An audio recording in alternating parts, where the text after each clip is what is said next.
Hello, and welcome to this Ubiquity University course on transformational leadership, strategy, and governance. My name's Peter Merry, and I'm looking forward to spending the next few weeks with you on this course. I'm English. I've lived in the Netherlands, been there for the last 14 years or so. Have a background actually originally in studying languages, which gave me a bit of the international perspective on things. In terms of my pathway into this subject and the kind of values that Ubiquity stands for, it probably all starts when my mother gave me a book when I was around 20 years old by a man called Fritz Schumacher called Small is Beautiful. And in that book, he questions the whole current economic system and suggests that there is an alternative way of thinking about things that will be better for both people and planet. Now that started my mind thinking. And then there were a number of steps along the way which got me here, which was a combination of working in theatre for a while, both in England and in Paris, spending a year in Ghana in West Africa, where I was also studying development economics and really trying to understand what the context was for all the decisions that were being made in the world. And there was a key moment that happened while I was out there, which is the school in a very rural area couldn't really, the people who were coming, the kids who were coming couldn't really afford to pay the school fees. So they would pay in chickens or goats or other things, and the school would get by and manage, even though there were minimal textbooks and things. But then Ghana was going through a major structural adjustment program, which was a program designed by the World Bank and International Monetary Fund to make it more economically efficient. And that involved cutting public spending, including spending on the education system. So at some point, the school was forced by the government to enforce the payment of school fees, which most children couldn't afford, and their families. So the day that they enforced that, the rule they laid down was that if you couldn't pay your school fee, then you wouldn't be allowed into the dining hall. And given that this was a boarding school because of the large catchment area where the kids would sleep overnight, that would have meant the end of the education for a large number of the children at the school. And the day that they enforced that rule, a number of the students basically rebelled, went into town, got a little drunk, came back and burnt down the school. So there I was in northern Ghana with a burnt down school, seeing a chain of events that had led from a kind of macroeconomic model saying that, well, in order for Ghana to do better, it must do this and this and this, leading to this very real situation on the ground. And at that point, I guess I made a decision to commit my life to looking at how to change the big global economic contexts to make sure that that kind of thing didn't happen again. People were able to get a decent education, and we were able to value the things that are important in life rather than just organizing everything according to some abstract concepts around money. So that took me back to the UK, where I got involved in green politics for a while. I did a master's degree in human ecology, trying to understand the relationship between people and the environment. It was a transdisciplinary study that helped me to connect up many different pieces of the puzzle. And then I moved into the world of training and education, combining theatre with the issues of the time, particularly intercultural learning. Look at how do different people from different contexts, how can they communicate more effectively and work together better? And then I threw myself into looking at organizations, because I had a feeling that the organizations, particularly the big organizations of our time, who we were often criticizing from the circles that I moved in, had to play an important role in the transition. And I needed to learn how these organizations worked. And so I started doing organizational consulting and training, using an integral approach, which you'll have heard something about already, I expect, and I'll be telling you more about during this course. With great success, working with some of the major multinational corporations on transition strategies that really honored the role of people in the organization and tried to create a healthy culture and working environment in the organizations themselves. At the same time, I established an organization in the Netherlands called the Center for Human Emergence, and we dedicated it to really experimenting with what would it mean to create an organization that reflected the values we cared about and that was able to make an impact in the world.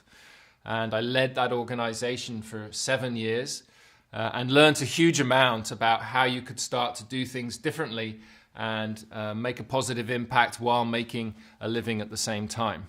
So a lot of the insights that I share with you in this course come from that hands-on experience, and more recently from the experience of working with Ubiquity University and helping to lead Ubiquity as the organization's Chief Innovation Officer.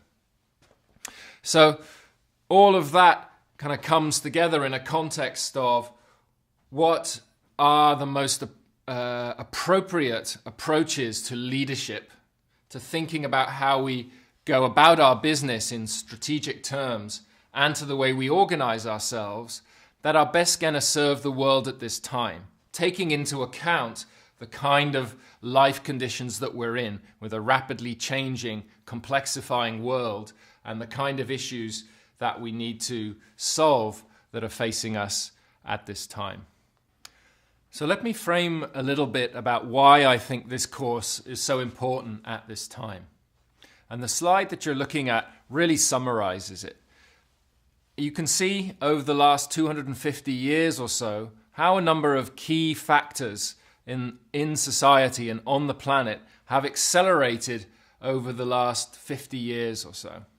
So they were fairly stable for 200 years, and we're looking at things like fish stock depletion, forest depletion, population growth, amount of foreign investment, all sorts of different factors that were put together in this graph by the new scientist.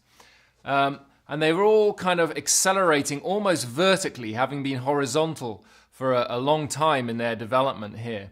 And what that tells us is that we're at a particular time on the planet, a particular time of transition that isn't a normal, stable time, but is really a time of major shift.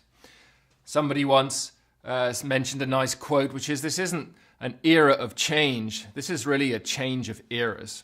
And when we're in that kind of context, we have to think very carefully about our strategies for organization and leadership, because it's a very different context to be organizing ourselves and trying to work out how to live than when you're in the more stable period, let's say, where the line is flat there. So this course is really designed to start to equip us with the skills and the qualities and the perspectives that help us to navigate through this particularly complex time in human history. So here's another way of looking at it. The S-curves that you can see here track a very traditional way of understanding how change works. And if you look at the lower kind of brown one that's emerging up, a set of solutions or a way of thinking evolves in response to a set of problems. We try to solve a set of problems with a set of solutions, and then they work for a while. But in those problems, in those solutions that we originally bring in, are the seeds of the next set of problems. So you solve your problems, things are going well, and then at some point, new problems start to emerge, and the original solutions are no longer adequate for dealing with that new set of problems. And the way of coping or the structure and the society starts to move into decline. And it's at that point that people begin to get a feeling that it's not quite right anymore, that things aren't going well anymore. And you start to get innovation coming out at the bottom of that new S-curve. People starting to think in new ways, to critique the old system, to come up with new experiments and ways of doing things. Often under the radar screen to start with, because they're not developed enough to be able to take over the helm of running our organizations or our societies. But that innovation is very important. But the fact that we begin to feel that the ways we've been doing things don't really work anymore, and we also know that we haven't developed anything new that's capable of doing things differently, puts us in this chaos point. In this point of knowing that we haven't got the solutions and knowing that we're somehow not able to cope effectively with the life conditions that we're facing. So this is the context that we're in now globally as humanity, looking to work out what's the next stage in our development. And being in this change context requires a very different approach to leadership, strategy, and governance than the way things have been done up until now. So this is what the course is really designed to do, to help us think through how do we really engage the world at this particular time in human history. The first one here, to express clearly the nature of transformation as compared to other types of change. So what we want is that by the end of the course, you're able to distinguish different kinds of change, to be able to understand this particular change context that we're in, that's really requiring a significant transformational change rather than just a slight improvement in the current state of affairs. The second point, which is that we want you to be able to reflect constructively on your own and others' leadership capacity. So to have a language and maps to help you understand what the different elements of leadership are and where some of your strengths might be, what you might want to improve, to have a language to be able to engage in a conversation and a reflection about leadership. The third point, to be able to actively improve your own transformational leadership capacity by taking concrete steps. So that as you leave here, you are able to be a more effective leader because you've got some of the tools that are going to enable you to operate more effectively in this particular change climate. Fourthly, to be able to analyze and describe an organization in terms of its level of development and agility. So what we're also looking at is not just the leader's role, but how do we design our organizations to be able to operate effectively in this kind of context that I just described earlier. So you should be able, by the end of the course, to look at an organization, to get a sense of it, and evaluate how fit it is for the current context and the future that we're moving into. Fifthly, to be able to choose the appropriate implementation tools for large-scale collaboration. So this kind of change requires people working together from many different contexts. And there are ways you can do that within organizations and across organizations, different tools. And during the course, we're going to be offering you some different approaches that you can actually take and implement in your own contexts to be able to stimulate the level of change that's needed. And finally, you should be able to design a strategy for enhancing the transformational quality of leadership and governance in an organization. So you'll have the tools, the language, the maps, the frameworks, the potential interventions to be able to think through how are we going to create the level of change that's needed in this community, in this group, in this organization, or more broadly, in the society. So those are the main outcomes that we're hoping to achieve with the course. And now if we move on to look at some of the topics that we're wanting to cover on the course, they include transformation and change. So an understanding of change. You know, a lot of people will talk very generally about change, but the question is what kind of change? What kind of change is appropriate for what kind of context? And then particularly zooming in on transformation, on this more significant non-linear kind of change that we're looking at now. The learning organization. How do we create organizations in these times that are able to take information in quickly, adapt and evolve? What are the qualities of those kind of organizations? Leadership development and levels of leadership development. How do we come to understand what level of leadership development is appropriate for different kinds of contexts, and particularly in a transformational context, what kind of leadership is appropriate there? And then practices that are related to that. So what are really, different ways you can go about your leadership that are going to stimulate this kind of change. And then bringing it back to you as a potential leader in this context. How can you be personally effective and stay resilient in what's going to be a very chaotic and potentially stressful time? So how do you look after yourself and keep on course to be effective in your work? How do we create the kind of organizational culture that's going to stand the test of time, but also going to be able to be adaptive and flexible and respond to unexpected events in society? What are the tools that we can use to create the level of collaboration that's needed to deal with the complexity we're facing? And how do we get a feel for different levels of organizational development? So how do we distinguish between what's an organization able to deal with more complexity or an organization that's better equipped to deal with less complex contexts and have the maps to be able to read those organizations more effectively? And then, given that we're looking to design organizations, particularly in this context, organizations that are agile, ready to evolve and move on quickly, how do we create those kind of organizational structures and governance systems that help us to navigate in a dynamic way through turbulent times? And then finally, to explore some of the leading edge practices that are just beginning to emerge in society, right on the edge of our understandings, challenging our current mindsets around reality, to begin to give us a sense of those, so at least they're on our radar screen as we move forward.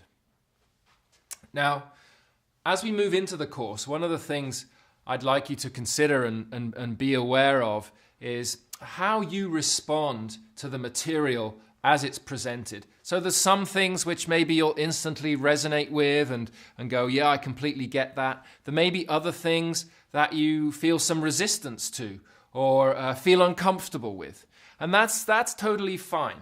But what's important is to notice that, because there's material in there that might challenge some of the assumptions you're already holding, and that can make us feel uncomfortable. So that's a bit of information for us as you hear things in the course, come or read things in the readings, and it disturbs you a bit. Notice when those things happen and just inquire into, I wonder where that's coming from. Don't allow it to put you off course. Just allow it to be present, and be very conscious of how you're responding to the different material that comes in. You choose to take a position if you like. There will be things you might not agree with, things you will agree with. Make your points in your papers and your assessments. Put your opinions out there. But be continually noticing your own reaction and level of engagement with the course, and share that with others as well, so that we get used to making our own experience explicit to the other students and the faculty in the course, because that's as much a part of the learning experience as just engaging with the material itself. So I hope you enjoy the course. I'm very much looking forward to engaging with you through the forums and other contexts, and to seeing what kind of assignments come out of it. And so take some time to digest this, and then we'll be moving on to the second session, where we're looking at what does it mean to take an integral approach to this topic.